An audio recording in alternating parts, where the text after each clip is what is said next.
देखिए, अगर माननीय मंत्री जी ने इस प्रकार का कोई बयान दिया है कि पेपर लीक हुआ ही नहीं है और इस प्रकार की घटनाएं भारत देश में नहीं घट रही हैं, तो मुझे लगता है इससे ज्यादा दुर्भाग्यपूर्ण और चिंताजनक बयान हो नहीं सकता।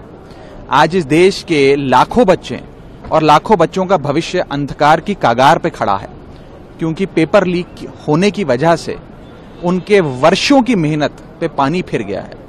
जब पेपर लीक होता है तो उस विद्यार्थी का, जिसने महीनों सालों दिन रात परिश्रम करके पढ़ाई कर कर उस एक दिन की तैयारी करता है अपना भविष्य बनाने के लिए, उसका मन नहीं टूटता, वो इंसान टूट जाता। केवल मनोबल नहीं टूटता, उसका शरीर, मन, तन, धन।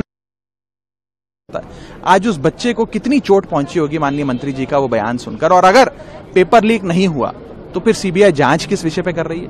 अगर पेपर लीक नहीं हुआ तो सीबीआई गिरफ्तारियां किस विषय पे कर रही है? अगर पेपर लीक नहीं हुआ तो सुप्रीम कोर्ट कौन से विषय का संज्ञान लेकर सरकार से रोज गंभीर सवाल पूछ रहा है?